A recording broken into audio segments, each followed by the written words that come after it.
Hey guys, it's Rob True with Strategy Simple and coming at you with another fun video today. Interesting topic. We're going to talk about market math and the stages of the sales funnel. They're pretty related. We're really going to focus on the stages of the sales funnel first. But let's talk about why this is important, right? If you understand market math and sales funnels, then can directly impact your revenue. It can save you costs. It can mitigate risk, and it can save a lot of time. So it really covers all of the umbrellas of what we're looking to do here. So what am I talking about? Market math. That's the concept that we talked about before. I've got a graphic on here as well that I'm going to show you in just a second.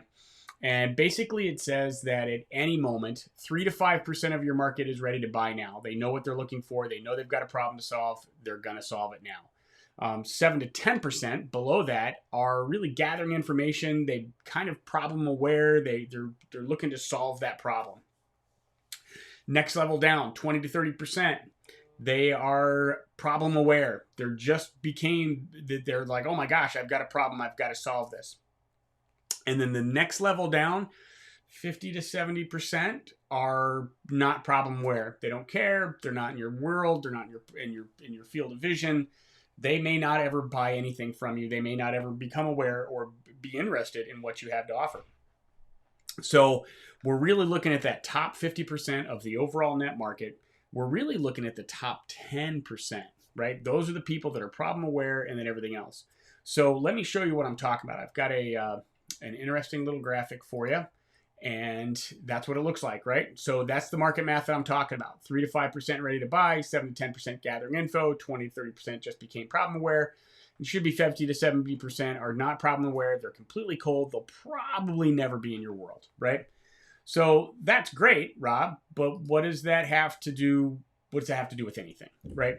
Well, if you look at the different stages of what we're going to call the sales funnel, right? And as people go through, so if you know that that's where they are, if you flip that graphic upside down and it goes from being a pyramid to being a funnel, then it gets a little bit clearer, right? So this is what I'm talking about. So these are the stages of the sales funnel. So they become aware, they have interest, they're in consideration, decision, and purchase. So as they go down the sales funnel, right, you should have different content. You should be communicating with them differently, right? So if I go back to the market math graphic, right, then that means that if you flip that, if you look at that standpoint, you should be communicating with each of those buyers separately, right? So going back here, when they're just becoming aware, there are different types of content, different ways you should be communicating with them, different ways you should be behaving on social media. You know, when they've expressed interest or they're kind of entering your world, maybe they've reached out from an inbound ad or something like that, or inbound request. You've got to communicate with them differently than when they just became aware.